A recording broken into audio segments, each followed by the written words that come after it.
Exercise 15.2, number 4. A type 1 diabetic developed hypoglycemia, which is a low sugar, even though she had taken only the prescribed dose of the insulin and she did not alter her exercise or her eating regimen. And if we coded this, it would be diabetes type 1 with hypoglycemia. One reason why I wanted to use this particular exercise is we're going to see a little bit later, depending on if the insulin is too much or too little, you have either an underdosing or a poisoning. But in this case, the patient, the documentation tells us the patient took only the prescribed dose. So there is no underdosing and there is no poisoning because it's taking too much. So you're simply going to code the diabetes type 1 with the hypoglycemia. I included this exercise because I don't like the way the documentation is written. This is the way that it is in the textbook.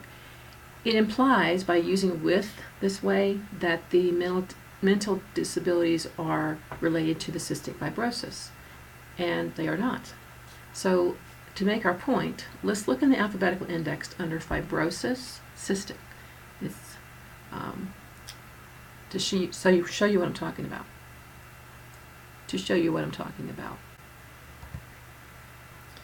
So in the alphabetical index, we have fibrosis, cystic, with, and you look at the things that you can have with cystic fibrosis: the obstruction, fecal impaction, intestinal manifestations, pulmonary manifestations, and specified manifestations. I suppose that the intellectual disability could be tied back as a specified manifestation, but I have never heard of that. I can do some research and see if that is a possibility. But without more information, I would just use the E84.90 code instead of this specified manifestations code. So that's why I question this right here. I've not seen intellectual disabilities being tied back to cystic fibrosis. I wanted to show you why I don't like the way this is written. I did some research, and intellectual impairment is not typically associated with cystic fibrosis. They have many other problems, but that's not one of them. And when we look in our alphabetical index, you see the cystic fibrosis here with these different problems, none of which are related to the intellectual ability. So I think whoever wrote that exercise should have made the distinction somehow, either with a semicolon or something, that the two things were not connected. And I have here on the right the pathway for how you would get the mild intellectual disability. As I've mentioned in a previous podcast, I'm not going to look up every single one of these. By giving you the pathway, I think you can do that on your own, and it allows us to spend more time on things that aren't in the Coding Handbook. The next exercise, 15.3, number 9, deals with a morbidly obese patient with a BMI of 39. And I have here the rationale and the pathway for how you would get to those codes. As a reminder, we can use BMI documentation from a dietitian to help us know what we can code. Exercise 15, number 11, is a fluid overload due to a transfusion. You may remember in an earlier slide in this podcast, I talked about how you code fluid overload depends on the circumstances. And in this case, when it's due to a transfusion, it falls under the E87.71 code.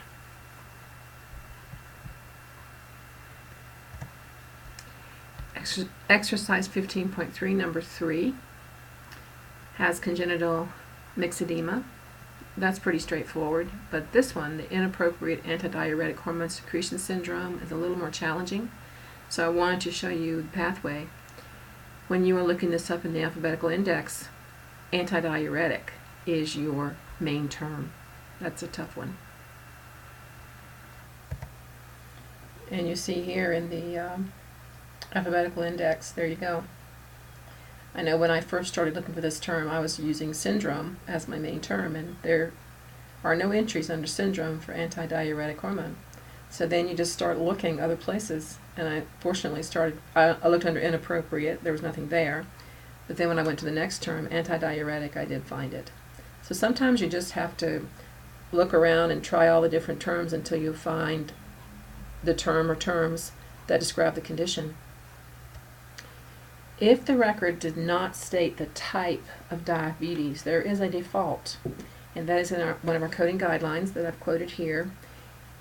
If the type of diabetes mellitus isn't documented in the medical record, the default is E11 point dash type 2.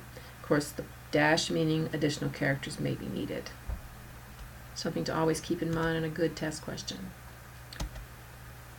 Okay, here's an example not in the coding handbook that relates to the underdosing of insulin. The patient was admitted for treatment due to complications from type 2 diabetes, which include diabetic polyneuropathy and proliferative diabetic retinopathy with macular edema.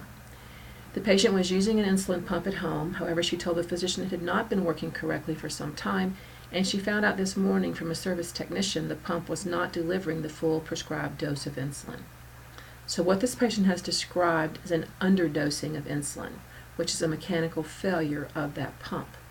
And we have a guideline specifically related to complications due to insulin pump malfunctions. Underdose of insulin due to insulin pump failure is an underdose assigned to a code from subcategory T85.6, which is mechanical complication of other specified internal and external prosthetic devices, implants, and grafts, that specifies the type of malfunction as the principal code. So that's telling us right away that's our principal, followed by the code T38.386, underdosing of insulin. Additional codes should be assigned for the type of diabetes and any complications due to the underdosing. In this case, there's no mention of the patient having insulin, although I'd be surprised if he or she did not. But because our documentation didn't say she does, I may actually query the doctor on that. So let's look at how our pathways would look for this particular case. There is a column in the table of drugs and chemicals for underdosing, and we would look up insulin as our substance, and here would be your underdosing code. So that takes care of that T38 code, and we would add the sixth character A for initial encounter. Our documentation tells us this is an initial encounter. But this T85 code, we need to find that one, and that is found in the alphabetical index under complication. Insulin pump, mechanical, breakdown gets us to T85.614A.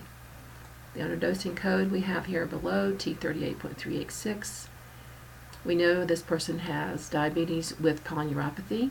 That is an E11.42. With retinopathy, proliferative with macular edema, E11.351, and is on insulin. Oh, I have him on insulin in this one. I'm betting that that should have been in here. Okay, so the patient is on insulin, I guess.